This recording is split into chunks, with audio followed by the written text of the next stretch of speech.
everyone. Welcome to Girls STEMpede. Our guest today is Samantha Thuilot, a skincare and hair care chemist at the company Mana, a manufacturer of prestige beauty products.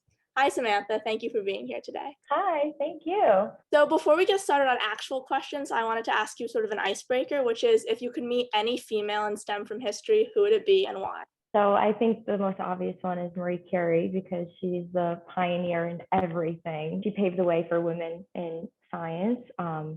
I think she was the first woman to win a Nobel Peace Prize, which is crazy. I think the first woman professor.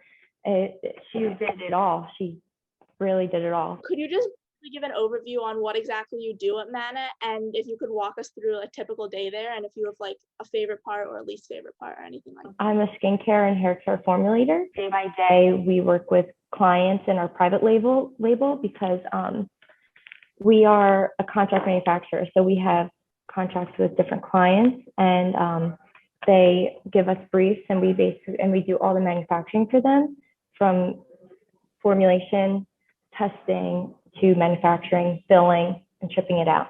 So I'm in the formulation step.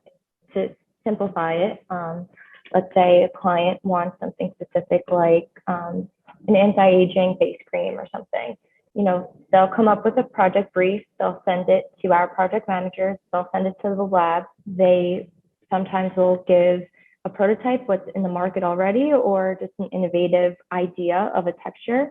Then we just start formulating it on the bench. We start developing, we start, kind of throwing things in and seeing if it works, if it's stable. When we come up with our best submission, then we'll submit it to the client, and then it's just back and forth with development until it gets approved. It's also much more than that. We monitor stability testing before formal stability. We will sit in with client meetings, we'll sit in with raw material vendor meetings, to learn about the ingredients that we're putting in, if there's any new ingredients that we want to put in. We work with quality control. When something gets scaled up into production for the first time, they'll come to us and kind of check, is this okay? How do you do this on the lab? We work with manufacturing and engineers. We work with pretty much every department. So is it sort of like so obviously people have different, needs in skincare and hair? Do you have a base formula or something, or a lot of ingredients that you use and then you just add other ones, or is it like completely different for each? You just have to be creative and kind of observant, I guess, because there are times where, I could work on something that has a similar shade or a similar texture or bounce or water break or something that is similar to what a customer is requesting in a new brief. So I could look back and say, oh, I've made something similar to this before. Maybe I could tweak this and create a new version of it for this new brief. Things like that.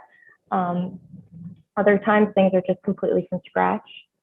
And you just learn more as you go. You learn the interactions of the ingredients, and so you could just start whipping things together. I feel like it's a lot of experimentation. It kind of reminds me of sort of cooking in a way, where you're just sort of experimenting and seeing what works, what doesn't. Yeah, the thing with cooking though is that sometimes you could just add in whatever and it won't really change much. I would compare more to baking.